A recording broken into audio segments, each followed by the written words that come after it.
High fly ball into right field. She is gone. In a year that has been so improbable, the impossible has happened. This one by Mattingly. Oh, hang on to the roof. Goodbye home run. Don Mattingly. Tuck waits one. Deep left field. Down the line. That ball is out of here. Out of here.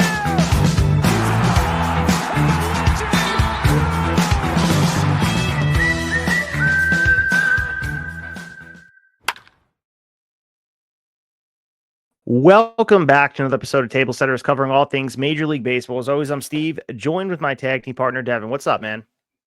What's going on, dude? It's a Monday Night Football night here, but we're going to be talking baseball. But very quickly, I'll open the episode with some condolences to you for your Green Bay Packers, RIP Green Bay Packers for the 2024-2025 football season. Well, the difference between the Packers and us, Devin, is that we showed up tonight and we decided to do our jobs. And that's one thing I got to say about the Packers is they are who we thought they were. They made a lot of the same mistakes that they made all year, undisciplined, unstructured football. And I hope they make some good decisions with the young core that they have. Because don't get me wrong, really good defense. They did a good job of rebuilding that, and a good young quarterback, a lot of talent, injury riddled, but the Eagles were a better team. We'll see if they can get past the Lions. So young, and I mean, it could be worse. It could be worse. You could be a New York Giants fan like myself, where their season was over before the Mets and Yankees seasons were over. Yeah, it's true. And you guys are looking for a new quarterback. You and I were discussing off air just about the future of the quarterback situation, and there is the rumor and innuendo about, maybe it's not even a secret at this point, with Shedeur Sanders looking to be making home in New York and the friendship with Malik Neighbors and what goes on there. Your thoughts on that quick, because that is what the talk of New York right now. It does seem like one of those situations where wherever he and Dion want Shedeur to go, I think they're probably going to figure it out. But now there's also rumors about Dion also with the Cowboys with the job opening and seeming like a potential fit. The Raiders with a opening, maybe they could see that. So who knows, man? There's gonna be a lot of twists and turns up until that draft in late April. So we'll see what happens. But it's very hard to be optimistic these days as a Giants fan because they haven't gotten anything right in a long time. Yeah, absolutely. And the thing is with the draft, as we talked about before, it's so easy to turn the team around if you do it right. You got to hit on some of those deep depth picks that are out there, and you need a quarterback first and foremost. And the Giants haven't had one for quite some time at this point. And if you have one and you have a head coach, anything is possible. But we're here talking Major League Baseball, and we're going to get into all the offseason news. You guys can support the show by following us on Instagram and on Twitter at TableSettersPod. Join the conversation. We're approaching slowly but surely some of the warmer weather. I know some of our friends in the north, the southern northern border over here are getting a lot of snow, right? So our southern friends, North Carolina, a lot of Virginia friends, a lot of snow. Here in New York, the northeast part of here, we got a little sprinkles of snow, but yeah, some dust. We haven't seen anything yet. It's been quiet last 2 winters as far as the snow goes. Yeah, my old grumpy self is okay with that, to be honest, man. I hit a certain age and I'm like, those winters where we don't get any snow, I kind of like them. Don't get me wrong. Every once in a while, a big snowstorm, especially I have young kids now, so it's cool to see them enjoying it. And that starts to bring your enjoyment of those kind of things back. But there is this grumpy old man inside of me that sometimes is like, oh, it's only less than an inch. Okay, cool. It's just easier for someone like me that has to commute. So I want to correct my directionals. So I think North Carolina, thinking about the hockey terms, they're southeast, right? That's how it goes, right? What did you say? What did you say? I think I said northern south friends or something, but I'm sure That's there's snow in the north somewhere right now for being. You're just trying to be inclusive of everybody. Exactly. But all right, we're going to hop into the news here and all the stuff that's going on. We're going to hop into our opening say, and it's a big piece of news here. We don't have all the news on our good friend Roki Sasaki yet, but we have some big updates.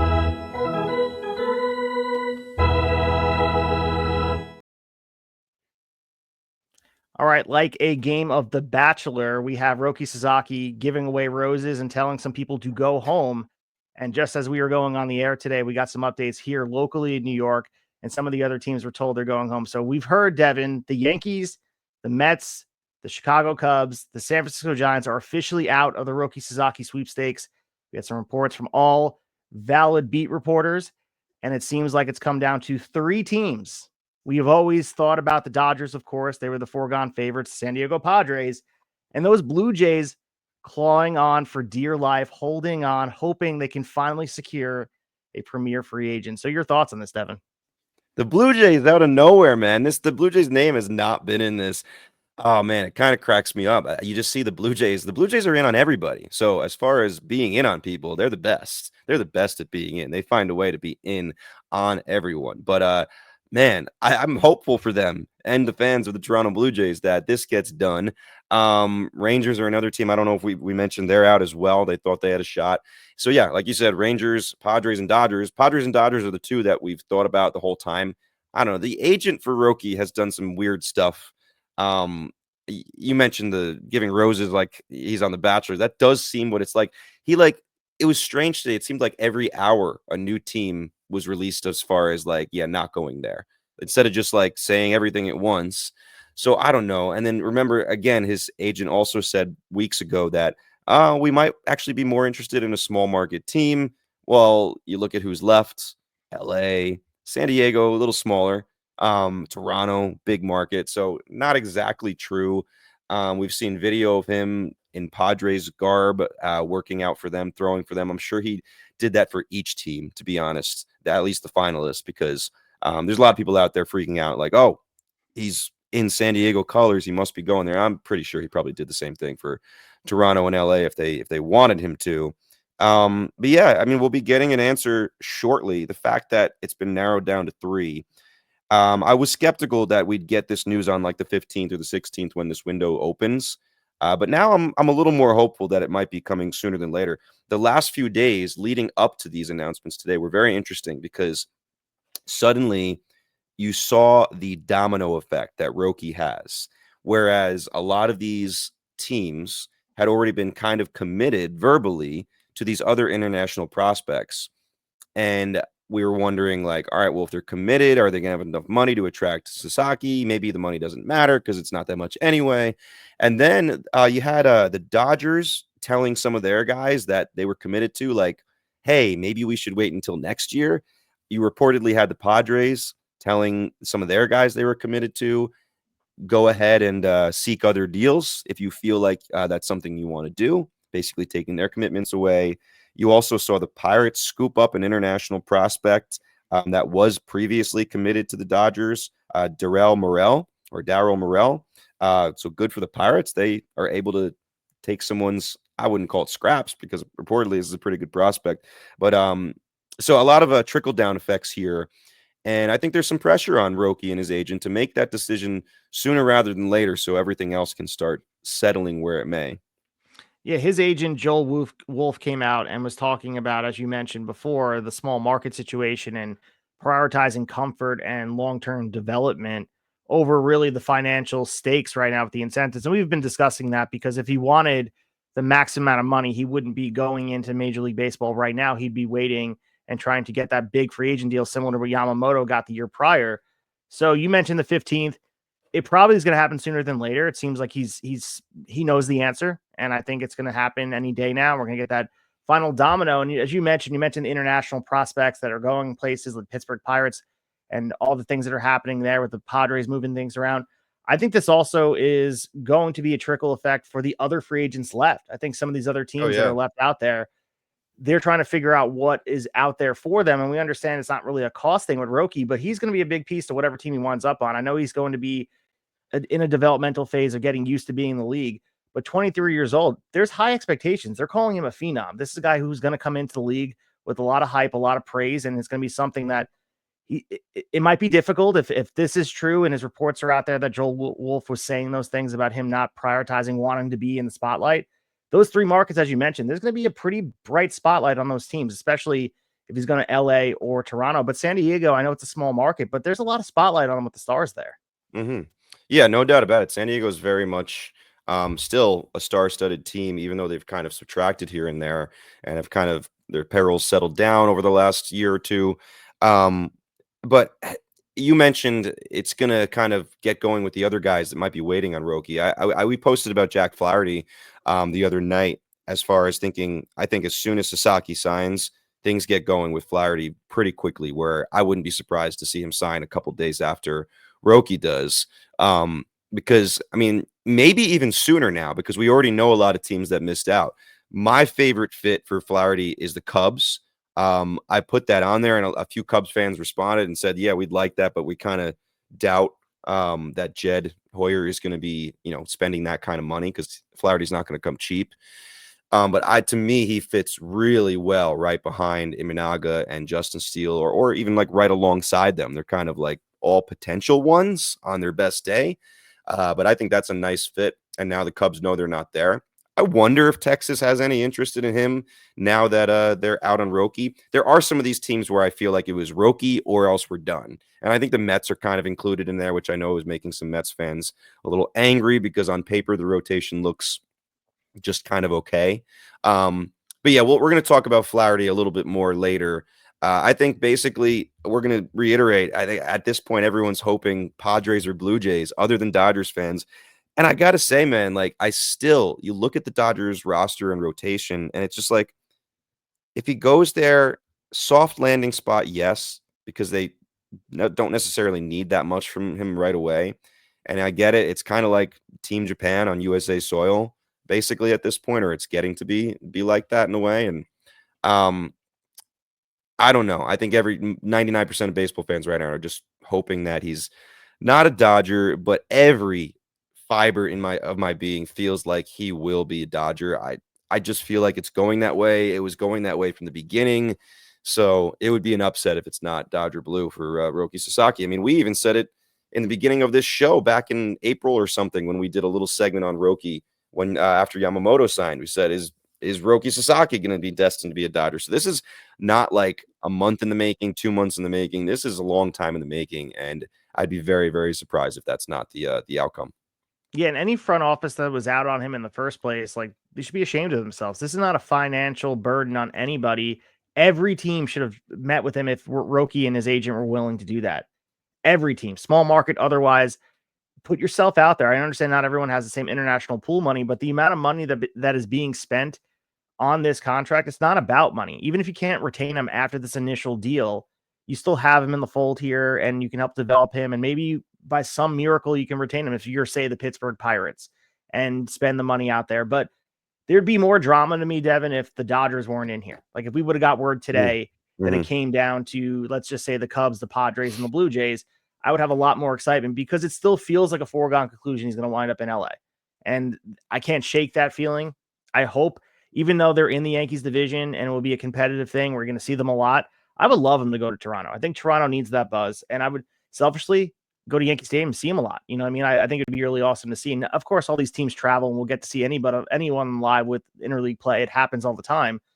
But in my division, I'd like the idea of the Blue Jays getting a little bit of a win here, because they haven't got one in a little bit here, and they're desperate for some buzz here, and they are Canada's team, and baseball being popular in Canada is an important thing. And I think Roki can bring a lot of star power there. Yeah, and there is a pretty significant Japanese population in the city of Toronto. Like, it's not a huge percentage of the population there, but there's definitely one present in Toronto. So there is some selling point there. And you mentioned kind of being Canada's team, which is pretty cool to think about. I also wonder how this affects a guy like Clayton Kershaw, who I think is still yet to put pen to paper, wants to come back to the Dodgers. Like, is he just a footnote on this team now? Is he going to have a significant role if he's healthy? I think we're going to find out pretty quick. One thing we're going to find out about Roki here at 22 years old, we've heard he says he wants to be great, right?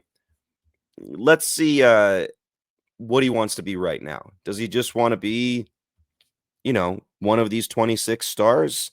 Or does he want to be one of the guys where he's important every single day? Or not every single day, but every single start. Whereas Dodgers, again, kind of a footnote. He'll be huge in the beginning, but then there's a million other storylines and stars, and the star of Shohei and Yamamoto and Freddie Freeman and Mookie Betts and on and on and on. So I don't know. Again, fingers crossed for the rest of the baseball world that a little helpful for parity, get him in one of these other places. So a quick question, at the risk of it disappearing into the ether, about Clayton Kershaw. You mentioned him. And Yeah. he is the value of Clayton Kershaw, of course, Hall of Fame career, all the credentials, all the things he's done on the field. He's a lifelong Dodger, a career Dodger, never wore a different uniform in Major League Baseball. Is there some value for that? Because you look at him and I look at Justin Verlander in very similar veins of their careers, but Justin Verlander kind of broke that glass. He's played in different uniforms. Like, I think it's debatable what people will remember him. What hat will Verlander be wearing in Cooperstown? We don't really know, because you can make the argument for Detroit, you can make the argument for Houston, you really can. But my point is there value for the Dodgers and for Kershaw to be a lifelong Dodger? And if there's no place for him in LA, would he take maybe a 1-year deal elsewhere? Is that something like, does it mess up the back of his baseball card to look at that and be like, he played every year since 2008 with the Los Angeles Dodgers, and then all of a sudden he played 1 year in wherever? Does that bother you as a fan, or does that have value in any place? Or am I just, maybe an OCD perfectionist over here? I think in the short term, it messes with us a little bit. I think in the long term, you'll still remember him as a Dodger down the road. You think of Brett Favre, your guy, who all of a sudden was a Jet for a year and then a Viking, and now time has passed, and you just picture him in the yellow and green and white again. Joe Montana, let's not forget, he finished as a Chief randomly. Joe Namath was a Ram, but we still picture those guys in their original uniforms. So yeah, I think in the short term, it'd be like, oh, well, this is weird. I know there was a few years ago, there was those rumors about maybe him going back play for his home team in Texas, and that didn't come to fruition. I mean, he's made it pretty clear he's coming back to the Dodgers, so I think feelings would have to get hurt here in order for him to leave. But I mean, it is crowded if Roki is there. Like Tyler Glasnow, obviously, Gonsolin coming back. I wonder. We've named him, so you know what? I'm not going to list all the guys. We know they have a ton of guys, including some guys coming back from injury, and Blake Snell added to the mix. I think really the story might be that we mentioned trickle-down effects before. There may be more trickle-down effects in LA where, they shipped Gavin Lux off because they brought someone else in. I wonder if there's another deal or two to be made where some of these other guys become superfluous and they're somewhere else and they bring in some other young talent. That's what they do. When they do unload some guys that they don't have room for that are very talented and other people want, they do seem to do a great job of getting a great return of someone that is not necessarily going to be impactful right now, but down the road, suddenly you're gonna be like, oh yeah, I remember when they got him for this deal. So who knows? Guys like Gonsolin, Dustin May, Landon Knack, like you could go up and down this. Bobby Miller, maybe that might be a candidate for a change of scenery because his LA playing time has gotten off to a rocky start. So yeah, I think that's another thing to look out for. What will the Dodgers do after signing Roki Sasaki, if they do sign Roki Sasaki, and what happens with Kershaw? I think he's back, but it's a question. Do you have a gut reaction about where JV goes in, what cap he wears in Cooperstown? That we said that. I'm looking at his baseball Mets cap, card. right? Mets cap, blue and orange. Giants cap. No? I mean, he can have a really good year this year and wear that Giants cap. Remember when we had Wade Boggs trying to wear that Rays hat in the Hall of Fame? Remember that whole controversy? God. They tried to get him to wear the Rays hat. Yeah. Wow. The whole Hall of Fame hat thing is very interesting. I remember like Beltran when he went, or when they talked about him maybe becoming a Hall of Famer, they always said like, would he wear a Mets hat? Would he wear an Astro hat? Because remember like that crazy postseason he had in Houston. Like there are a lot of guys, whether they're going to be Hall of Famers or not, or they're borderline, where if you play in the modern day on several different teams, it is a hard decision. Verlander, I think my gut says he goes with Detroit, just because I know he won in Houston, but I mean, he had a great time in Detroit as well. I just think of how hard it was for him to leave Detroit. Like he accepted that deal at the last second because he had some kind of no trade.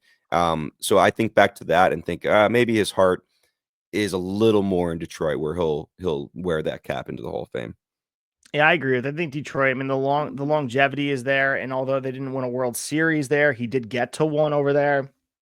But as far as that goes, his resume goes, I mean, he had a great reclamation project in Houston, because you remember that tail end of the Detroit career. It felt like they were just going to kind of sign him on for a nostalgia act, and he came on Houston very strong. So, maybe he'll have a little bit of a resurgence this year with San Francisco in that orange and black cap. We'll see. But it's going to take a lot of magic over there with JV, but he can pop those in with the tight pants and maybe a little of the magic dust out there. But let's head into the meat of the order here. We have a lot of news to break down. We're going to get into the rest of the news around baseball.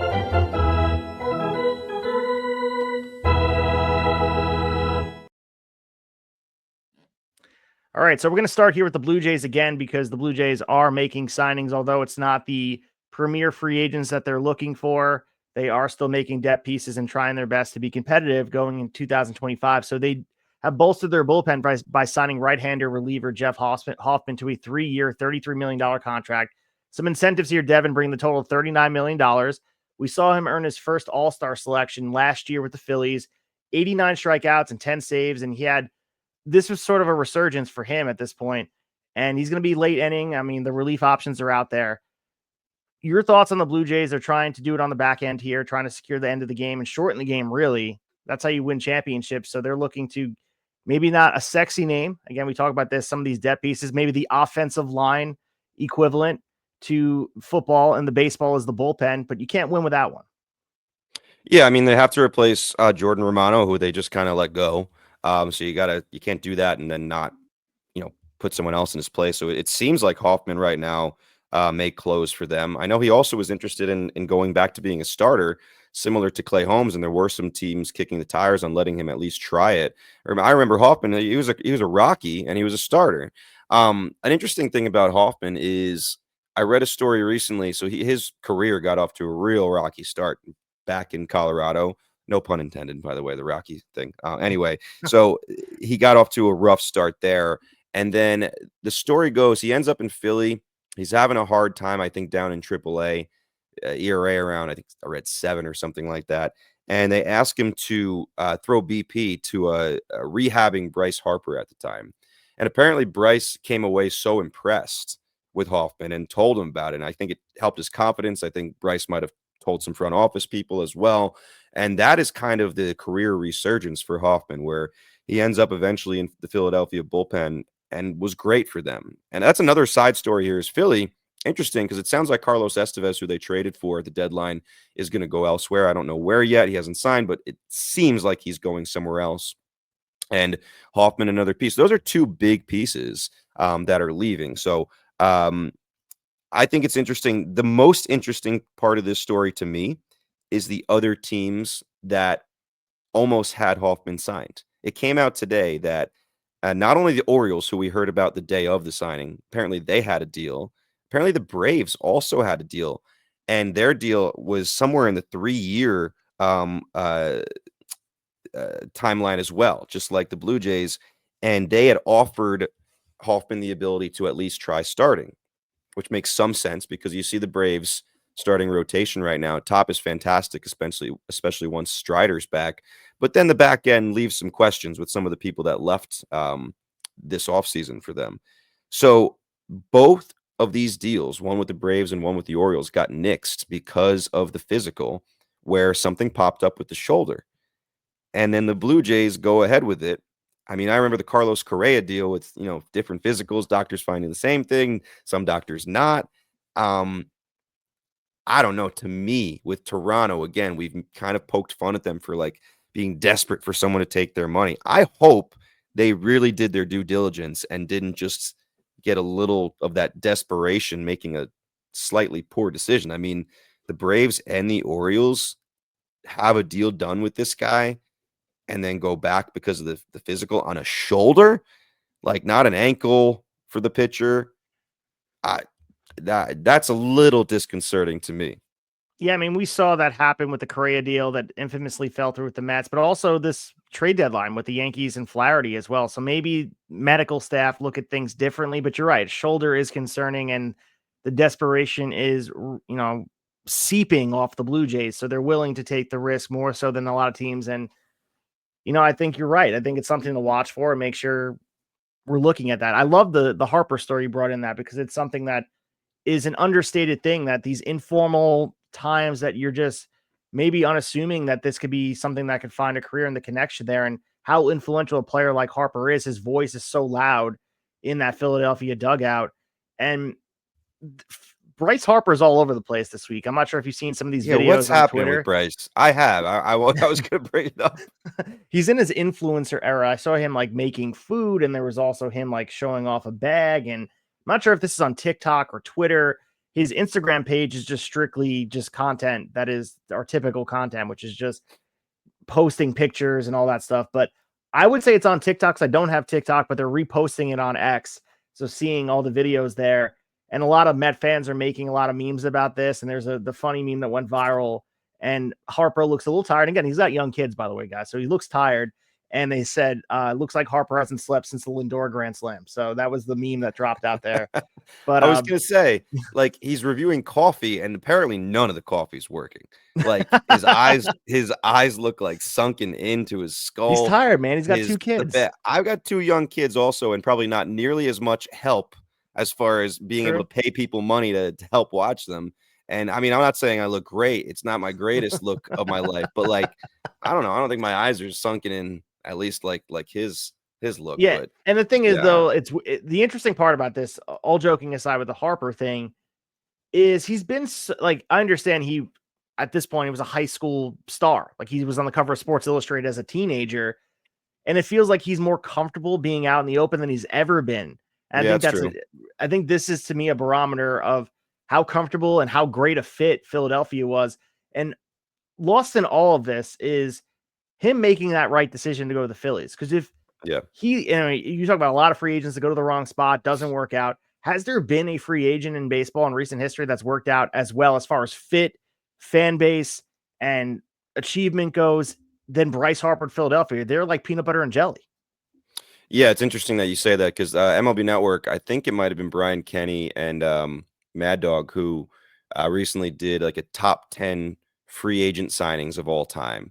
And Bryce was on there on both of their lists somewhere, not exactly the same spot, but I think one of them had him top 5. You know, a guy like Barry Bonds signing with the Giants after his Pirates days were done. That's obviously on there. And it's an interesting list, but Bryce, you're right, to be top 10 free agent signing ever, which I think I'd have to agree with. Philly caught me by surprise when that was the year of Harper and Machado getting those $300 million deals, which was like earth shaking at the time. Now it's like in the wake of Soto, it's like peanuts, but yeah, he fits Philly really well. And I guess he's, just keep on searching for the right coffee and eventually you'll find it. So you mentioned the Hoffman stuff and the Orioles missing out on him or making the decision to pull back their offer. They did wind up agreeing to a 1-year, $10 million deal with veteran reliever Andrew Kittredge. This guy is consistent, a lot of experience at the back end, stability. Again, quiet signing, but this is a depth piece for a team looking to compete. And we mentioned the difficulties with their rotation, putting that together. The bullpen helps here. So Andrew Kittredge is the backup option. It seems like Jeff Hoffman was their original probably choice, but they pivoted here for 1 year, $10 million deal, low cost on their end. Yeah, I mean, so I saw some Oriole fans hating on this, but I think it's more so because they just want a bigger move. The deal itself, I don't think there's anything wrong with this. He's a guy who can be very useful for your team, can eat some innings when you need him to, and can kind of pitch in different spots. So it's fine. I think it's a low risk deal for them, and I don't think bullpen is going to be their problem this year. If you look at the guys they have, I'm not saying it's the best bullpen in the league, but I still want to see them work on the rotation a little bit. Obviously, we know the offense has the potential to be fantastic. One more legit top end of the rotation guy. And like I said last week or 2 weeks ago when I was ranting and raving about them, if they can do that, then I think a lot of us will change our tune on how we feel about their offseason. Well, the Baltimore Orioles are in there looking at some starting pitching, and it's not the name you're looking for. They're interested in re-signing free agent John Means. He's recovering from that second Tommy John surgery. He's not expected to return to pitching full-time until later in this year, but the Orioles are considering a reunion here. Of course, they look back at the past contributions and hoping that they can look at a piece here, but this is going to upset a lot of Orioles fans too, because they want something that can help them immediately, not a lotto ticket. They want something that's borderline guaranteed. Nothing is guaranteed, but John Means and coming back for a second Tommy John is more of a lotto ticket than anything else here. Yeah, I mean, John Means is like a throwback guy that throws a lot of soft stuff up there, has to locate, kind of frustrate hitters. And he's had some really good moments in an Orioles uniform. I'm going to be honest, before I saw this report, I kind of forgot that he's out there because, he came back briefly, had some success, then went back out, and then came back for what we thought was going to be his first full season in a while last year, and then ends up out again. It's been a tough road for the guy. So there's a lot of statistics out there about after 2 Tommy John surgeries, it's a lot harder than 1. And There's a much lower percentage of guys that are successful after 2, and he's had all kinds of injuries and a lot of elbow stuff. So I don't know how much money he'll get if he's comfortable in Baltimore and he knows. I'm sure he knows all these guys he's worked with PT and rehabbing and all that stuff. I could see it. But again, Orioles fans are not going to be happy if that's it. Like they're looking for more here to make sure they can keep up with the Yankees and the Red Sox. Well, so tied with the Orioles is, of course, their free agent slugger who's potentially not returning if all things work out because of the depth they have out there. Anthony Santander and Jack Flaherty could be an option that would excite a lot of Orioles fans. And we got word that both these players are looking and open to short-term deals. And they really expressed the openness to figure it out with, of course, the high AAV, but on a shorter year term, maybe a prove it type of deal, but get paid in the moment here. And this flexibility could make them a little bit more attractive to a broader market at this point. And Santander, again, looking at his market, we mentioned the trickle effect for Jack Flaherty with Roki. Maybe once Roki signs with one of these 3 teams, Jack Flaherty immediately goes in there because maybe his offers are being held out for these other teams that are missing him. But Jack Flaherty, I mean, he's a guy that highly sought after, was one of the gems of the trade deadline. You expect he's going to find a home here and he could help a competitive team. And again, he'd be perfect for Baltimore if they just pulled the trigger on it. Yeah, I go back and forth with the Baltimore fit just because of that brief time he was there, not last season, but the season before when he was traded to Baltimore in their playoff push, and it didn't work out at all. Flaherty, so this last week I've tried to do some deep dives at different guys, and the first one I did was Flaherty, and then I did one on Bailey Ober the other night, which I found myself very interested myself in some of the stuff I was finding. Flaherty, the same thing. Like his career has been pretty fascinating. 2018 and 2019, he burst onto the scene and looked like future perennial all-star, like stud. Had the attitude, the personality, and just looked like he had the swagger out there and all the pitches to work with it. And you got the 2020 COVID season, which was tough for everybody. And then the injuries started for him, kind of some bigger injuries, some nagging injuries. And 2021 and 2022 almost felt like lost seasons for the guy. I see last year now, 2023, so really 2 years ago now, when you look back at that, it's not an impressive season. It's kind of an ugly season. And at that time, after these injury-riddled seasons, a lot of us, I think, started just writing Jack Flaherty off. Like, this guy's he's young still, but he's washed. He's had too many injuries too quickly. He's done. Sometimes I think when you have that many injuries, you need one full season where you just get through it and you make between 25 and 30 something starts. And he made 29 starts that year in 2023, and it wasn't great statistically. And then the next year after that, the second full season after the injury bug is the prove it year. And he proved it last year, the 1 year flyer in Detroit. And then he goes to as big of a stage as he can go to. And we talk about them being loaded going into this year and like everyone's just going to kind of blend in. Well, by the time Flaherty got to LA, they were so beat up. And he ended up being kind of the guy at times for them in the playoffs. And was kind of a mixed bag, but his good starts were very good, like dominant. A couple really bad ones too, but his good ones were very, very good. So to me, he's won me back over. If you dig into some of the advanced stuff, I think it's showing that he's not necessarily back to his 2018, 2019 self, but he's showing he can be a very good pitcher again in this league. So I think a lot of teams should be interested in him. And again, Baltimore back and forth, but if they're not going to really push for a Dylan Cease or Luis Castillo trade, well, to get Flaherty, you don't need to give any of your guys away. You just need to open the checkbook. And if they really did offer Corbin Burns a decent deal, which has been reported that they did, and he just chose to go elsewhere, they have money like that they're willing to spend. So I'm hoping they're at least kicking the tires on this, and otherwise someone else is going to swoop in and grab this guy, especially now being open to shorter term deals. Yeah, and just for the optics of the fan base, we discussed this at length last week, just about the Orioles offseason and just outside of the team on the field. There is a defeatist feeling of the fan base right now. You can just feel it radiating off of the Orioles post, and they just want something to go their way. And I think everyone looks at this roster as being loaded with talent that they have an embarrassment of riches of prospects, but it just seems like they're not capitalizing. It's not for lack of trying. As we mentioned, the ownership tried to pay Corbin Burns. They tried to retain his services and get him to stay there. Ultimately, he chose Arizona, and he was free to do that. And it was outside money situation that figured it out that Arizona was more attractive to him. But the Baltimore Orioles have a window that needs to be busted open right now with this young talent.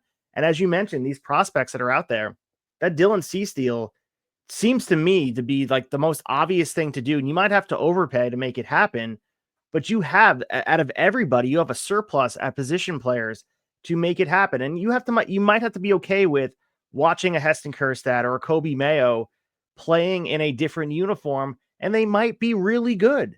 But if that gets you one World Series ring in Baltimore, is it worth it? And I think a lot of fans would sign off on that. It's okay to trade away a good player. We've seen it happen over and over again. But if Dylan Cease possibly can be that final piece for them to be a championship contender, you have to make the move, because you can't. This game's not about just collecting prospects and hoarding them. You have to eventually realize it on the field. And you said so beautifully last week, there's no place for Kjerstad right now. So why are we hoarding players that have no place on the field? Yeah, and you got Mayo blocked at first base as well. I mean, he can play first, he can play third, but he's pretty much blocked both places. Guess he could DH as well. I saw one thing for going back to Castillo, who's the other possible option trade-wise, is maybe a deal built around Ryan Mountcastle. Wouldn't be a bad get. I don't think he's enough to get Castillo by himself, but maybe he's put some lesser-known prospects along with him. I don't know if that gets it done. Cease is the guy, like I said, and like you just said, I would really be aiming at. And just to go back to Flaherty, to mention a couple other teams, you wonder if the Blue Jays miss out on Roki, do they give up and say, all right, we tried? Or is Flaherty interesting to them? I think he should be. The Tigers seem obvious to me. I don't hear them mentioned very much, but we mentioned a reunion with the Orioles. What about a reunion in a place that he actually pitched really, really well? Like, Right. that team is ready to take the next step. Their pitching, aside from Skubal, was like just mishmashing guys together to get through 9 innings, and it worked for a while. And eventually, you can't do a full season of that. So I like the fit back in Detroit again. He's proven he can do well there.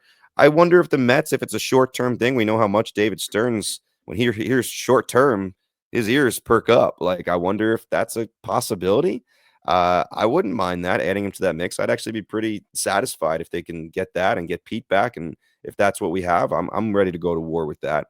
So yeah, I think some of those teams, I mean, the Padres for Flaherty seem like a strange fit. I think they're a Roki or nothing kind of team, because they seem to want to cut payroll. So even though I could see him doing well there, I don't think it's a possibility. But yeah, if the Orioles want this, I think they got to move quick. And now that we know a lot of teams are out and it's just Dodgers, Padres, Blue Jays, if you're the Orioles, now might be the time to swoop in right now and give him the deal he wants before the Blue Jays get denied again, and then they make Flaherty an offer as well.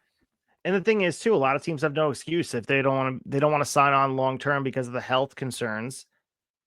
You overpay for the short term, and everyone's pleased. Jack Flaherty gets paid, he can be comfortable, and then you reassess in 2 years, 3 years, instead of locking him in for what Corbin Burns got. You know what I mean? Like, I think needs to be more discussed, as these teams have money to spend, and if Jack Flaherty's out there and he can help you on the field this year, it's better than being in the owner's pocket. Put it on the field. And I think that's, if they're willing to take these short-term deals, because I understand the logjam that gets created for teams when you have these albatross of contracts that are approaching 8 to 9 years.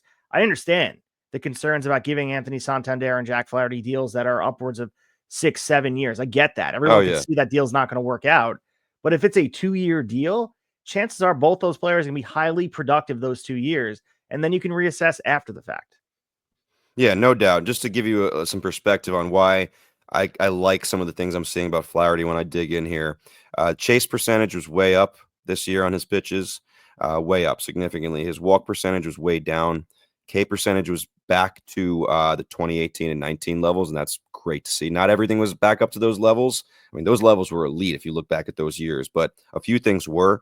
One pitch that really helped him, and it's because he was able to locate, get some swing and miss as well. The run value on his curveball stood out to me. It was at 12, which is second highest in the entire league, only behind Zach Gallen, tied with Aaron Nola, tied with Framber Valdez. I mean, we're talking some good curveballs here. So those are encouraging signs to me. And to show you the difference in run value is a statistic that just recently I've kind of fallen in love with a little bit here. But back in 2023, the run value on his curveball was only 1, and it was all the way up to 12 this past year. So, yeah, interested to see where he goes. He's an interesting guy, interesting player, interesting free agent. So you brought a clip to my attention here on the X Machine. It was from Chris Rose over on John Boy Media, and he had Nick Castellanos over there and had an interesting discussion with one of the more interesting guys. Good conversation. Nick Castellanos, understand he got a little bit more spotlight on him in Philly with these playoff runs with the Philadelphia Phillies, and he's been a popular player wherever he goes.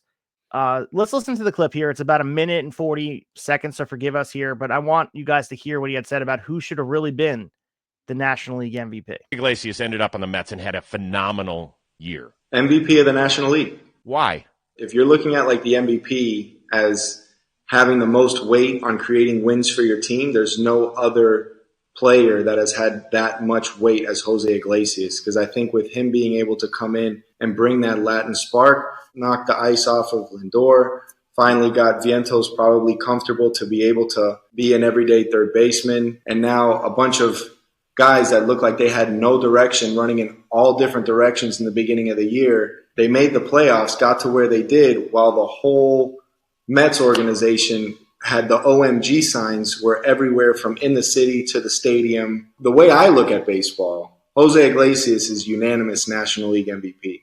Come on. I mean, listen, Shohei went 50-50. You're saying that Jose Iglesias meant more to a team with his galvanizing and his number one pop song because he was able to turn around a franchise for a year? Yes. That's not going to work with the sabermetricians. I'm just telling you. I'm not a sabermetrician. I'm a baseball player. I'm saying that him going to the Mets and being himself got the organization to move in one direction. Shohei Ohtani played a huge part in the Dodgers winning. I don't know if he's the sole purpose of the Dodgers moving in one direction. That doesn't mean that what Shohei did isn't record book worthy and he's not an amazing baseball player. If I'm starting a team, I pick Shohei over Jose. There's no doubt about it. I'm not stupid. But the way that I saw baseball last year through my eyeballs, Jose Iglesias is the National League MVP.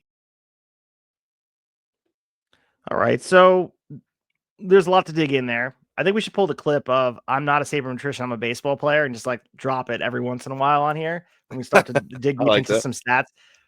But again, I understand this might be clickbaity and it got a lot of attention today, but he's saying Jose Iglesias is his National League MVP. He made the case here. This is like when you're in high school and you're in debate class and you have to take the side and defend it. That's what it felt like here. He makes some good points about the vibes that Jose Iglesias brought, but there's no way he even believes it. There's no way he believes that is true. Right, Devin? I think he's trying to make a point, but I kind of love it. And maybe it's the Met fan in me, but I think it's the former baseball player in me. Like, I get it. Like, I was never close to a big league clubhouse. But I understand the attitudes and personalities of the guys you play with, especially if you're out there playing a lot with them. It does make a big difference, especially in the bad times. And just to support him a little bit here, and then I'll get into the rest of what I think about what he said, is the Mets were 37-40 before they called up Jose Iglesias. He was a minor league sign. He signed him to a minor league deal before the season. And Iglesias has made it known he was ready to walk away because he felt disrespected that he didn't get a major league deal anywhere, but he decided to give the Mets a shot. If you look at his career, it is amazing that no one's giving a little more respect before this season even. Anyway, 37-40 without him, 52-33 after him. So, like, there is a little bit here. Again, we don't have to go to MVP level. But what he's saying is just like clearly something clicked with the Mets when he joined the team. And I did see that watching them night in and night out. Like, there's a few different things you can point to. Vientos starting to break out, that kind of stuff for sure. Manaea changing his arm slot, and he started being a completely different guy. David Peterson finding himself. Like, you could go on and on and on. A lot of things happen in the Mets season, as we know, well documented. But Iglesias plays elite defense. He's not bad on offense. Like, he's hit over 300 last year. Actually got off to a fire start too. Clearly, Francisco Lindor loved playing with this guy in the clubhouse, but also as a second base shortstop combination. I know Iglesias played some third sometimes as well, but clearly loved it. I've never heard the term knocked the ice off. He said knocked the ice off of Lindor, but I thought that was interesting. Vientos starts finding himself at third base as well. So I get it. I love it. And the other thing I'll say, and it was a rallying cry, which is also something for any of those people out there that have kind of clowned all the gimmicks the Mets had. Clearly, some of this, and I'm not saying all of it stuck in the clubhouse, but some of this, like this rallying cry, that OMG night when he performed a post-game concert on Apple TV, like I watched that entire thing, and watching those guys like get around him and actually give this thing the time of day and like cheer him on and sing along with him. Like I've never seen anything like that in sports. I don't know if anybody has. That was like, I felt like I was watching some really bad Lifetime movie. Like this would never happen.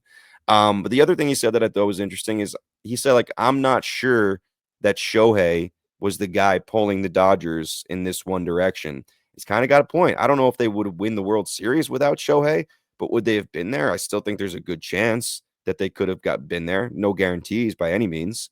But Shohei, as amazing of a season as he had, they're still a playoff team without him because they have been. Like you can't argue. I don't think anyone's going to argue that. I'm not saying Shohei shouldn't have been the MVP, and obviously he clarified. He said, if I'm starting a team, I'm picking Shohei.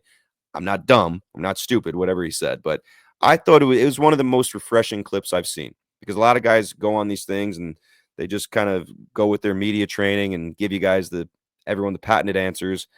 Castellanos speaks his mind. He's not afraid of speaking his mind. He's not afraid of sounding stupid. It's refreshing to see. And I think he understands it too, because he knows what that Philly clubhouse has been like for years now. And mostly good reports. And he's been other places that maybe he didn't feel that. So I think there's something to it. I loved it. Yeah, and there's something to the rallying cries. I'm thinking back to the 2019 St. Louis Blues. They're in a rut and they're in Philadelphia on a road trip. They pop in Laura Branigan's Gloria on the jukebox, and the rest of history. It becomes their victory anthem. And you can go all through the list of different things like this. And I think the conversation of it being MVP is just misplaced, but the value of Jose Iglesias is clearly a tangible thing that took him to the next level. So maybe it's not most valuable player, but he is one of the most essential ingredients for what the Mets did last year. And that's a fair assessment. So you can also make the argument that Lindor was able to be the player he was, as you mentioned, knocking the ice off, as Castellanos put it, was because of Iglesias and what he brought to the table and how important he was for the vibes. And that can't be understated. I think a lot of people, especially the sabermetrics, and it's interesting that Nick Castellanos brought up the word sabermetrics, and he's a baseball player.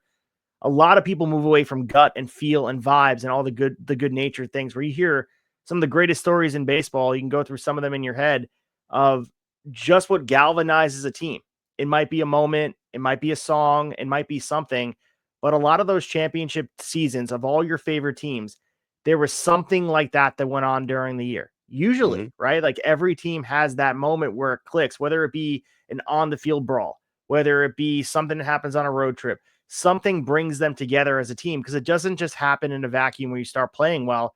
And to bring a team closer together, very rarely does a sterile team win a championship. And the Mets last year were anything but that. They were exciting. They had new things popping up. And you mentioned fans clowning it, but that's how it is, dude. People are going to find things to clown because, of course, when you're relevant, you know what I mean? Like when you're a relevant team at this point in a market like New York, people are going to find a reason to rip on the Mets and the things they were doing. But ultimately, it helped bring them to the next level, and it eventually got them a chance at signing Juan Soto. Because if the Mets didn't have the season they had last year, because all those things are connected. You talk about Steve Cohen's money and throwing the most at it. But if the Mets had a down year last year and didn't have those moments they had, I don't know if they'd be at the table with Juan Soto and Scott Boras. I really don't think that. So all these things are interconnected. All these stories continue to be told here. And ultimately, like, he is very valuable. I wouldn't say he's MVP, but Castellanos is making a point here, like you said, to just rub his nose or throw his nose up at some of these statements that everyone has to abide by the same metrics of what makes someone valuable. Of course, Shohei Ohtani was the MVP. He had a ridiculous season, but as far as value to your team, this conversation comes up every year when awards are given out. Who is the most valuable to their team?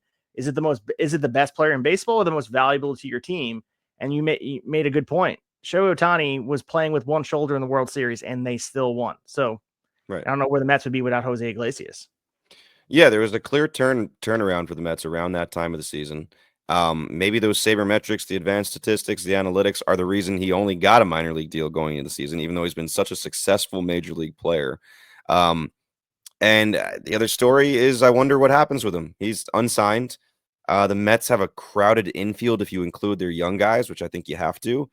I'd love him back, but I don't know how he fits in this year. And I don't get the feeling that he would take another minor league deal because he didn't even really want to do that last year. And he's now has a successful pop career too. So who knows? I do hope the Mets have some more of those guys in there because it's strangely as successful as a season they had last year. They have a lot of turnover going from last year to this year. It's a much different roster. It's not just Juan Soto being added. Like there's a lot of departures because again, we had a lot of 1-year deals last year by design. So interesting, but I love the debate. I thought it was one I hadn't heard before and kind of refreshing to listen to a player. Castellanos knows, man, the Phillies are very familiar with the Mets, and he called the Mets a team with no direction, a bunch of just individuals pulling in different directions. And he could not be more correct about that. When I watched them in April and May, like exactly, I'm just watching these guys like no direction. How could they be this bad? And something suddenly clicked, and it's around that time. So kudos to Castellanos for going outside the box. And think about the Phillies World Series run a few years back, and everyone thinks about all the star players on that team. But like the heart and soul to me that year was like Brandon Marsh. And what like Sabermetrics would tell you he's a role player on that team doing his thing, but he represented what the Phillies were about that year. And all the singing in at Citizens Bank Park, there's something to it. And honestly, apropos that in our last segment, we're going to be ranking the best role players, our Mount Rushmore. So 4 role players. And we both took different approaches. Devin and I didn't compare notes, but all we said is role players in baseball. And I went from the late 90s to now because that's when I was watching baseball. So those are guys going to be skewed that way. But of course, you go through the history of baseball and find role players out there that every team has them. And I think they are really what makes the team go. They're the glue that holds the team together. And Jose Iglesias was certainly that for the Mets in 2024. 100%. And I think you'll see somewhere, it might not be the Mets, you'll see something like that again with a team that makes a run where it's not all statistically driven. Like there's just something special going on with the group of guys that you have. So we'll get to that in our final segment, ranking the Mount Rushmore of the role players. But some quick news here. The Chicago Cubs re-signed Colin Rea to a deal that includes a $5 million guarantee and a potential $6 million club option. And he's projected to be a key depth piece there. The Nationals signed a reliever, Jorge Lopez, back 1 year, $3 million with additional incentives. He was an all-star in recent years. He expected to be part of that bullpen with some stability at the back end. And there was conversation about Tristan Casas. We had conversation about the Red Sox here, and he's been embroiled in trade talks, and he officially addressed those offseason trade rumors. And he acknowledged that these discussions are a normal part of the business. He's not trying to let it bother him. And he just said, I'm going to focus on my performance. And he said that I'm valuable to this team, regardless of where I end up. They would be lucky to have me, essentially, is the word in the Tristan Casas used. So very interesting here from Casas. Gut reaction on your end. Do you think Casas is a Red Sox going into, let's just say, the 2026 season? Let me just comment on the first two very, very quickly. But Rea actually came from the Brewers. We wrote re-sign, but he signed. He was a Brewer last year. Right, correct. He's going back to Craig Counsell in Chicago. Jorge Lopez, I have a smile on my face because we just mentioned turning point for the Mets season. There's other people that will argue with you. It's not Jose Iglesias coming up. It's when Jorge Lopez throws his glove into the crowd and then says, or maybe didn't say, I play for the worst team or something like that in MLB. And then he gets cut and goes on elsewhere. And then Casas. So I think he's the biggest story out of those 3. I feel for the guy, man, because great personality, well-liked, fans love him, and has performed when he's been healthy, has the potential, I think, to be a monster, like a legit power hitter. Has done nothing wrong. And the more I hear this continue to come up, it just is the story that doesn't go away.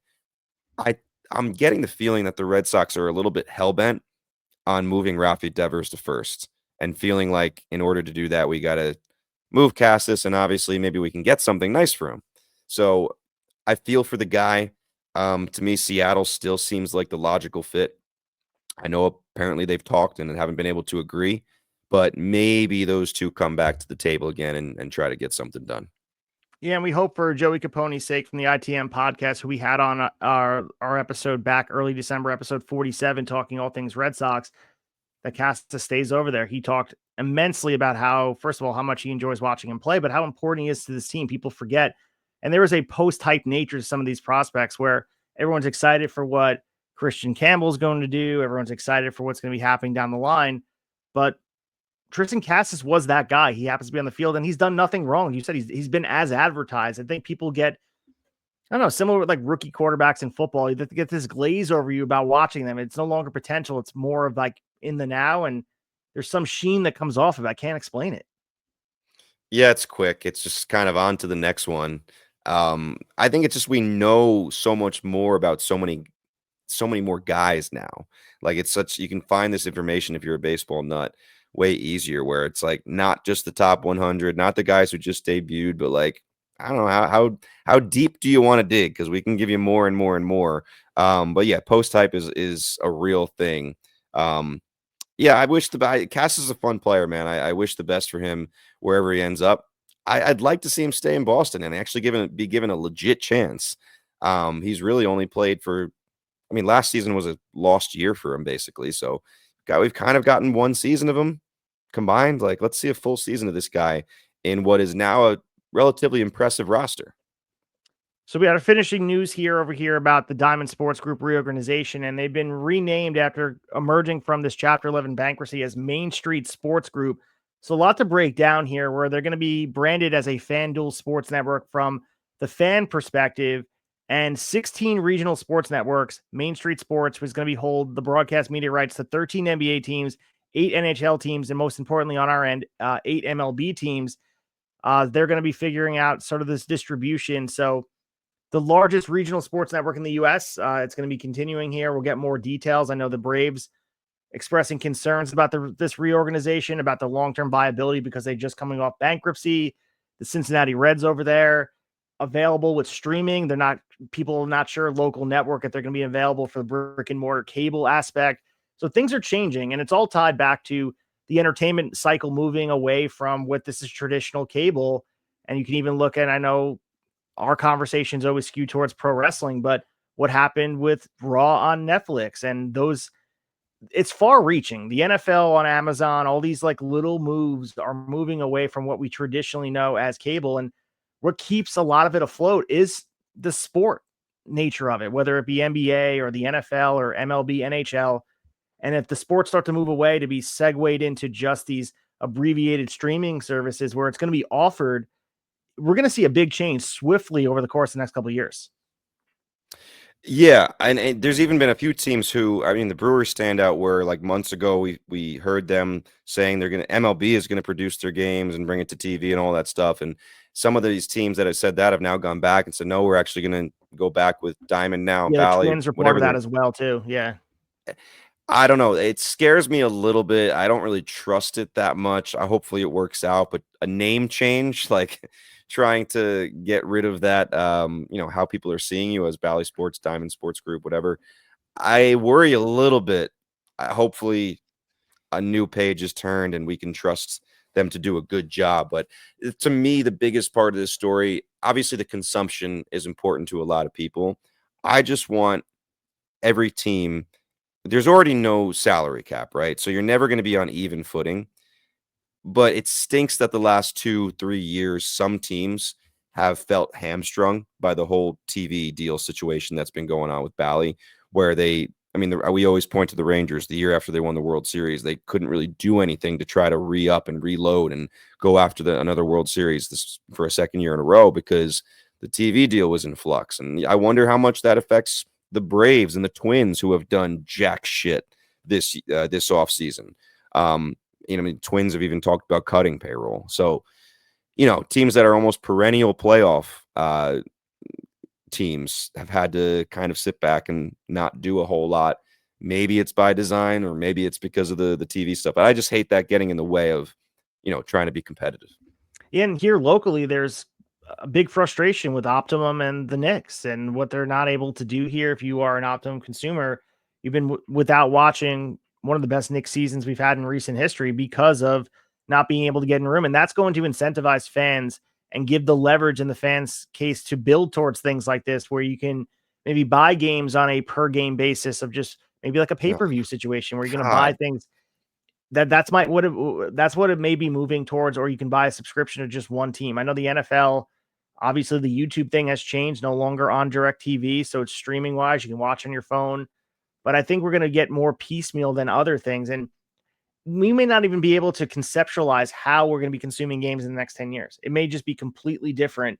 But I think a big structure of this, the financial piece you mentioned, a lot of teams, most of them rely heavily on the income from these guaranteed funds from things like this. The Dodgers were strictly built on that for a long period of time because you guaranteed that money was coming in. If no one stepped foot at Dodger Stadium, you're still guaranteeing a certain amount of money because of the broadcast rights. Right. And that is going to be changing. So I've always been of the opinion that MLB needs to welcome in fans of all kinds and find a way to, the accessibility of the game needs to be no longer gate capped for anybody. You need to be able to find a way to get people to watch the game because it is a gateway drug for people to start watching more.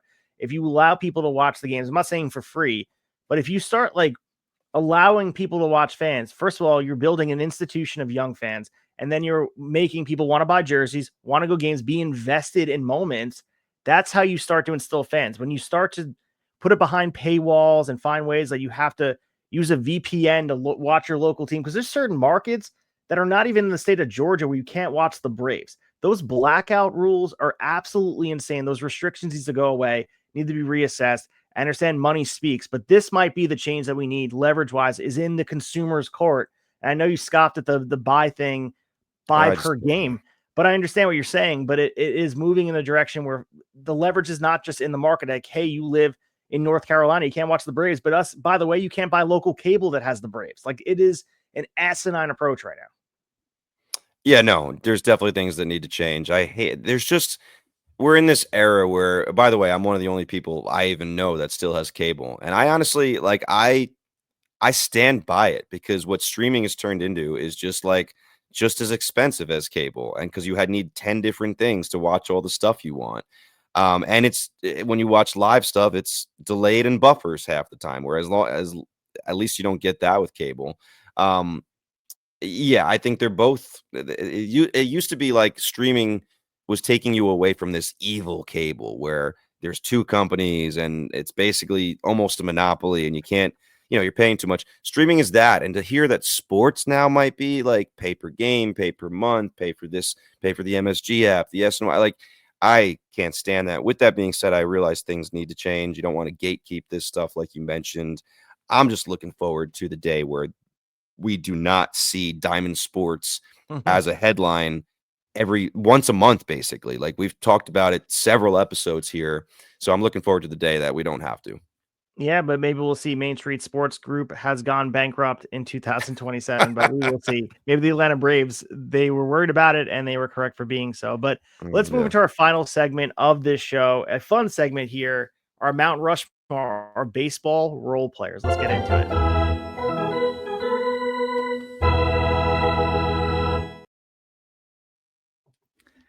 All right, so similar to when you're blind rankings, there's a lot of good conversation about Mount Rushmores of anything, whether it be Mount Rushmore of your favorite foods or your favorite athletes or your favorite whatever, pro wrestlers, etc. I think Mount Rushmore conversations always lead towards making you pick because there's only 4 heads on that big mountain over there. Yeah, so this is a segment we want to try to do, not every episode, but bring it back every once in a while when we feel like we have a good idea of like top 4 kind of thing. And just to go, because I think wrestling is what made this a more popular conversation. You hear this all the time in the wrestling. So very quickly, for any wrestling fans out there, sorry, Travis, I'm going Shawn Michaels, Macho Man Randy Savage, Kurt Angle, and we're going to throw Stone Cold in there because that era changed the business mostly because of him at that time. So those are my 4. A lot of those guys are not on most people's. I'm going more athlete and entertainer combined and character, whereas a lot of people just go by the biggest draws. Do you have 4 right off the top of the dome? Yeah. I mean, as far as the influence of the business, it's Stone Cold, Hulk Hogan, Bret Hart, Shawn Michaels is my Mount Rushmore. But as far as favorites go, like that starts to dip into your style and what you like. I feel like, sure. I think Owen Hart would be on mine as far as like my favorite wrestlers to watch. But if we're talking influence, like Mount Rushmore, those 4 presidents up there arguably are up there for a good reason. You have to kind of continue more than just the individual appeal, more so the global appeal to whatever field they're in, right? So that's like the wrestling Yeah, approach. of I don't think course. there is a wrestling history without Hogan, Stone Cold, and then Shawn Michaels and Bret Hart bring in that other era too as well. Yeah, and that's why what we chose tonight, I think, is interesting because we could easily do a Mount Rushmore top 4 players of all time, but anybody can go look up a list of, best WAR or whatever statistic you want to do to kind of figure that out. I think this one is much more. This role players is much more difficult, interesting. It's kind of point of view. What do you see as a role player? I mean, you mentioned utility players, defensive specialists, someone with a clutch performance, someone with versatility, bench players, older players that are kind of the leaders of a team, things like that. So it's going to be interesting to see if we chose from the same pool or if we varied it a little bit. I know I went back and forth and I tried to fit certain categories. And in the end, I actually had to cut a few guys where at the beginning I was struggling to figure some names out, like to find some guys. And then suddenly I had too many. So how do you want to do it? Do you want to do I do one, you do one, or do you want to just reveal all 4 and then you reveal all 4? Yeah, and looking at the real Mount Rushmore with the rank, it's not ranked in any specific order because George Washington Right. is No always ranking. thought as the first, Thomas Jefferson, Abe Lincoln, Theodore Roosevelt, those 4, but they're equally as important to American history, I would say, as far as different eras go. So I think we should go back and forth. So, you start your number 1, give me your reason why, the key stats that bring you in there, as far as why you consider them as an impactful role player. As if you had to describe a role player to somebody, they would be on your Mount Rushmore. All right. So first of all, when I think of role player, at first I think of like a non-starting player who's like used during specific situations. Now, I tried at first to fit the category with 4 guys in that definition, and I went off of that a little bit towards the end of the list. But I started with a typically non-starting player who had a specific role and did it better than anybody for a very long period of time. And this is the only one on my list that I think maybe you'll have too. We haven't talked about it. So Lenny Harris, all-time pinch hitter, the most pinch hit at bats, the most pinch hit hits. Just known for years, played for several different teams as like the quintessential pinch hitter in the 90s on a baseball team. Did it well, was part of one World Series team. So Lenny Harris to me very much fits the definition of a role player and someone who did his specific role maybe better than everyone or anyone at the time for a very long time. So it's interesting because some of my players on this list are definitely going to be a starter in some capacity during their career, but I look at them as more of a utilitarian type of use. And the guy that came to mind immediately as a Yankee fan, again, the bias shows here, was Luis Sojo. I Quintessential thought role about player him. for me. I thought he was one of the greatest pieces to that dynasty, unsung hero, similar to like we talked about with Iglesias for that Met team. For the Yankees, 4 World Series during 96, 98, 99, 2000, that team doesn't have the same feel without the calm demeanor and the timely hitting of a Luis Sojo. And go back to 2000 World Series against your Mets. He hit the decisive 2-run Yeah. single in Game 5 to clinch the championship. So that immediately is in my head. But high pressure, this guy in October, like this guy went out there, ice in his veins, and he was a key cog in a Yankee team that was star-studded, and he still was out there. So to me, he was like, has to be on my Mount Rushmore, is responsible for 4 championships in my childhood. Yeah, that damn up the middle hit you're talking about is like burnt in my memory as one of the slowest base hits I've ever seen in my life, which made it that much more heartbreaking as a Met fan, watching that thing just like dribble up and then eventually 5 minutes later roll into the outfield untouched. Like I actually thought about him and part of my heart just couldn't do it. So I used the starter excuse to keep him off. But yeah, that's a good one. I thought about him as well. In a similar vein, this guy is more of a utility, versatile guy who, at least toward the end of his career, was a starter. But Ben Zobrist. Oh, man. He was my number 2 as well, dude. Oh, this is crazy. And again, it's not ranking. He's just second on my list, but it's not necessarily a ranking. He just appears he's there.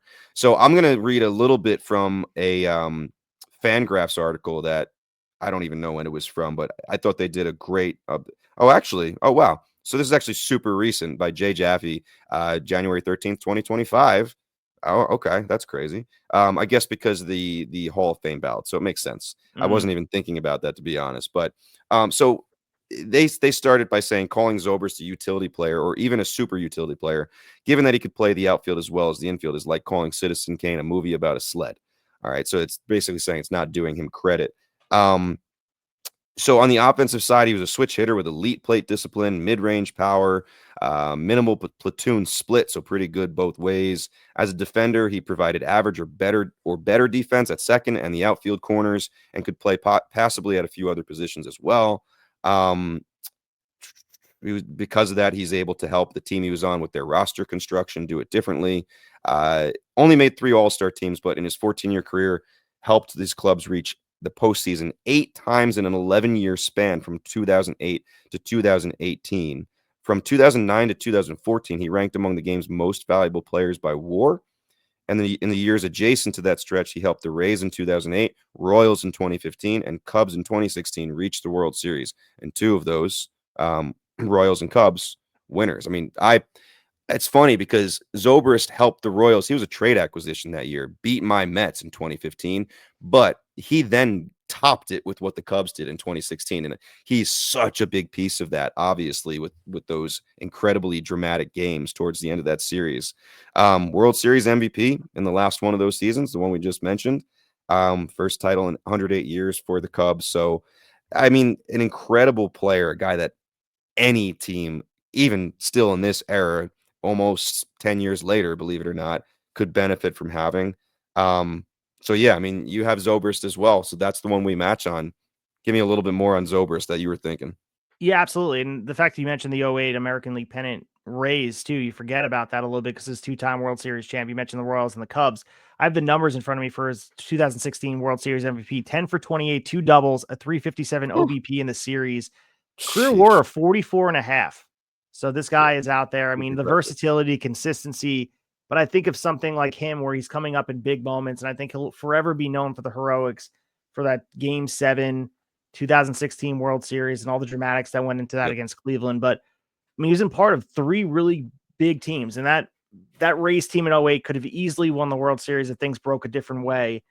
Maybe the rain didn't affect the Phillies, all that stuff that went on with them. Who knows? Maybe he's the 3-time World Series champion. But a guy like that was introduced into 2 lineups, and it almost shaped the lineup to who he was. And the versatility, man, is just, to me, I mean, he plays strong positions at second base, shortstop, and outfield, and a solid bat. I mean, this is a guy who's not going to be up there, a light hitting guy at any moment. He defines to me a role player because he could fit anything you need him to do. Swiss Army knife, if you will.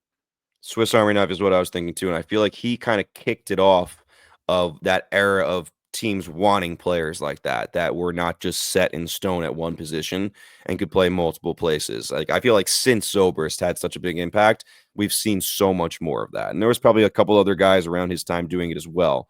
But because of the success he had, I feel like he made it cool. And why not, seeing what they could do with those guys? All right, so I had Zobrist as mine again, so I guess it volleys back to you with who is your third guy. All right, so this one's interesting, and people would probably argue with me because it's such a big name. But to me, relief pitchers, including closers, very much have a very specific role. So I don't necessarily think these have to be underrated guys. And bullpen pitchers are also not starters. So I am going with Mariano Rivera on my Mount Rushmore of role players. And I do think he fits the term role player. You're a closer. You're coming in to get the last 3 outs in a very specific part of a game. What bigger role? Like, that is very, very much a role. I think people have trouble probably hearing that term for Mariano Rivera because he's such a star, Hall of Famer, obviously. But I think any bullpen pitcher, you could say, is kind of a role player. So that's my third one here on my Mount Rushmore of role players. See, I love the leeway and creativity that can go with a category like this because you're right. I mean, you can't poke holes in that logic, and he does fit his role exceptionally. He probably is the greatest role player of all time if you put him in that box, but right. Very, very interesting. For mine, again, this is stretching a little bit because he was a starter at the time, but David Eckstein, this dude was the epitome of scrappy, undersized player that he was just outworking everybody. And he had that Pete Rose effect where he's out there and coming through in the clutch. You go back to those 2 World Series titles, 02 and 06, but he was part of 2 different teams. That's what I love about this, where, the 02 Angels, of course, and the 06 Cardinals, he was a spark plug. And to me, if you look at this guy, is key. I mean, this is not going to be a Hall of Fame player. Look at his stuff, the hustle, the grit. He's going to be known for the moments. And I think the biggest stage made him a fan favorite in both those markets. People remember him very fondly. And for me, looking at that 02 Angels team, he was a pest against the Yankees where they couldn't get him out. But you look at his understated numbers. I mean, this guy has a 280 career batting average at 392 RBIs. This is not a guy who's going to pop out as far as if you didn't watch the games. You're like, oh, okay. He, had a major league career, but a big part to those 2 World Series teams. And to me, he identifies as a guy who can go in there at any moment, similar to Zobrist, and be a Swiss Army knife for you. Yeah, I can't argue that. Eckstein was one of the guys. I mean, I read about a bunch of guys when I was kind of trying to research and come up with my list, and Eckstein was one of the guys I passed through and kicked the tires on as well. So yeah, I can't argue Eckstein. He fits that pretty well.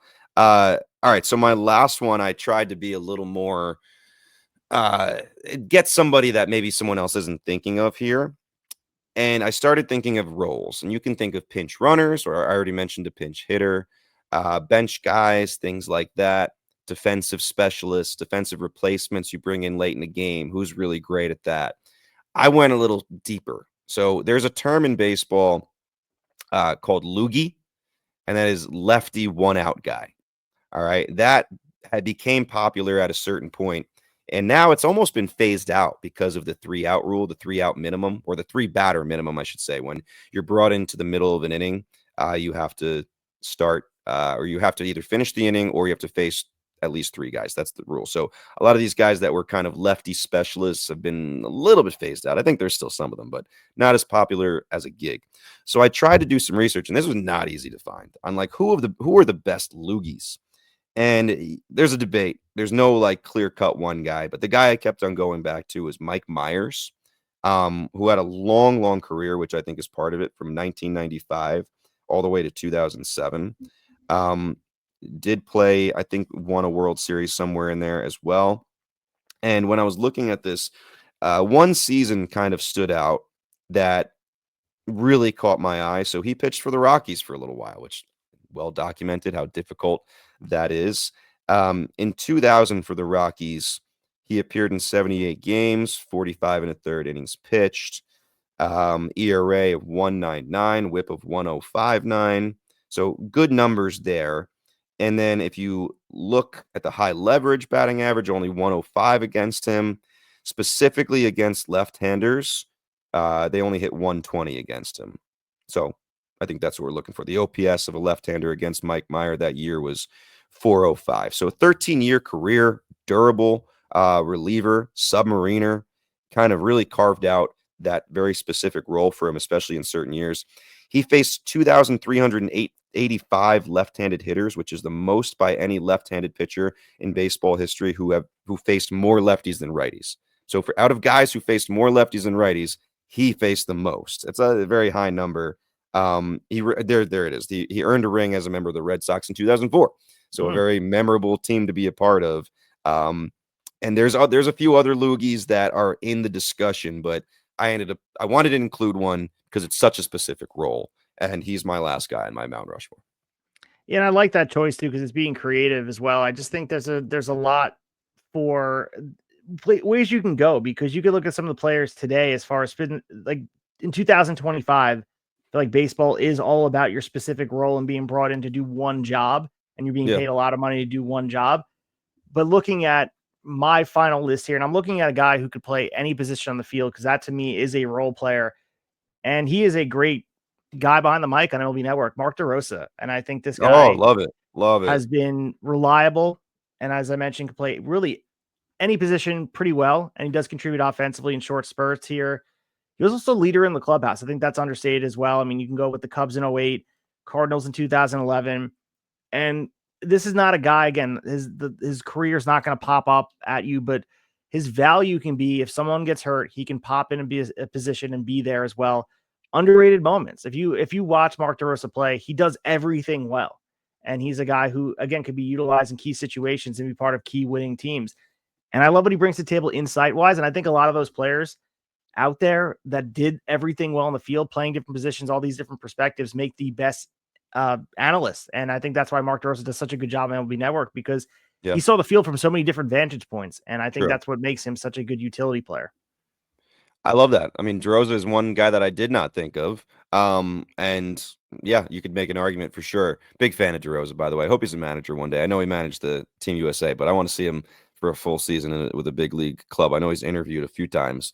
So as you can see, guys, like this, two very different perspectives, a lot of different ways to look at it. This would be fascinating to put on Twitter and ask the public what they think, to make their own little list and put ours up, which I'm sure some of them would get a big reaction. I'm kind of scared of what some people, without really like taking a step back and thinking about it and thinking about the perspective, some people are going to get like mad at calling Mariano Rivera a role player, but it's a compliment. It is a compliment. He did it better than anybody. But maybe we'll do that and see if we can get some traction there. I did have some honorable mentions I'm going to throw in here that where other guys came close. So two guys that were trade acquisitions, kind of understated trade acquisitions for World Series teams that then went on to be the World Series MVP unexpectedly.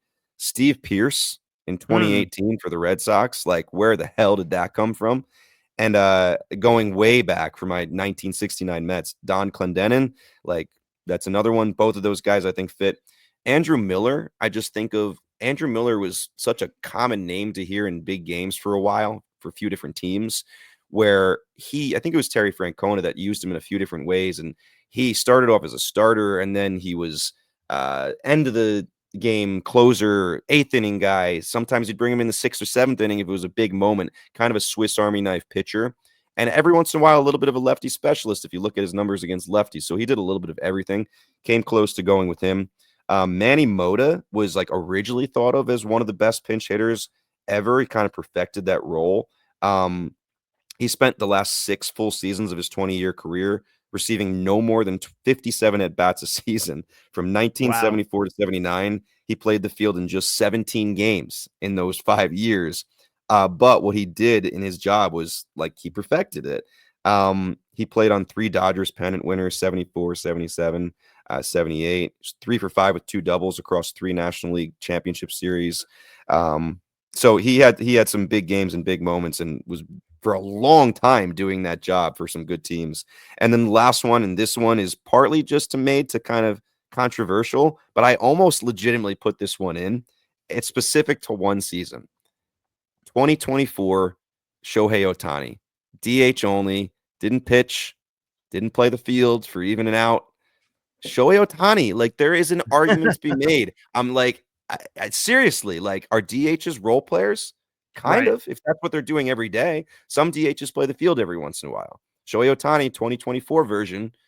The only reason I didn't go with it is because it was only 1 year, and due to injury, he's not traditionally been only a role player. In fact, he's been quite the opposite, where he's the only guy that plays on both sides, pitching and offense. So I took a step back, even though I thought it'd be fun to put him in there. But if it was one season, I think there is an argument to be made that he was a role player this year and maybe the best one we've ever seen. Yeah, and looking at some of the names here as well, like the guys that came to mind that didn't make my list, I thought of Johnny Gomes. You mentioned World Series winning teams with the Red Sox. Like Johnny Gomes popped in my head. The Harrison brothers as well. Jerry Harrison Jr. was part of that 09 Yankee team, but Scott Harrison was another valuable role player for what he did as well. Variety of positions being out there. Matt Stairs, if you want to go DH, one of the greatest pinch hitters, I should say. He was a DH as well. But Matt Stairs, I think if I have to bring someone off the bench cold, Matt Stairs is one of the guys I think of. It depends on what in case of emergency, use Stairs. Wasn't that the quote? In case of emergency, use exactly. Stairs. He came out lumbering, just like, I'm put my jersey on. It looks like it was just pressed. He didn't wear it all game. Here he comes out of the dugout and just get hit ice cold, right out of bed, roll out of bed, and you can hit. But all these conversations are interesting. Like these Mount Rushmore things are interesting, and it's supposed to invoke conversation. So if you're out there screaming at your phone or wherever you're listening to us and saying like, I disagree wholeheartedly, it's supposed to spark conversation. There's no right answer to any of this. That's the thing. You know what I mean? Like, this is supposed to be fun. We're in the off season, guys. So like, a lot of this stuff is going to be conjecture going down the list to bide some time before we get spring training. Dude, when you first brought up this topic for the Mount Rushmore, without being able to research right away, my mind just went to random Mets players who were kind of role players, and I thought of the name Matt Franco, who that name hasn't come across my brain in a long time, and Ty Wigginton. Like, oh yeah, he did. He was versatile. He for a little while there with the Mets.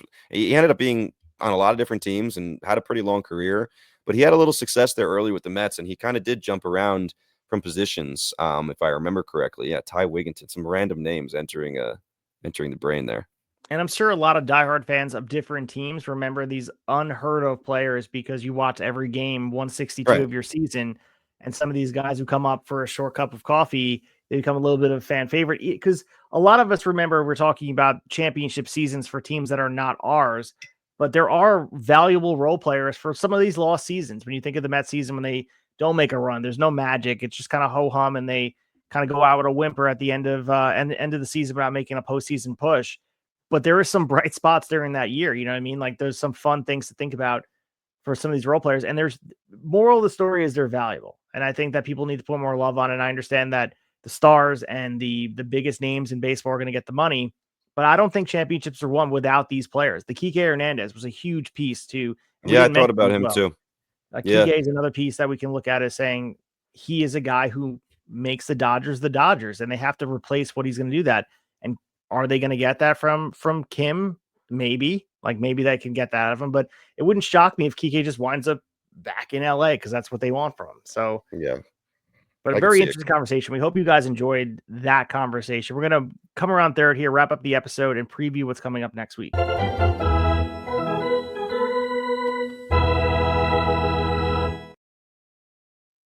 All right, so we appreciate you guys hanging with us here. Hopefully you guys are enjoying your Tuesday. Devin, any thoughts here as we approach the end and say goodbye for the evening?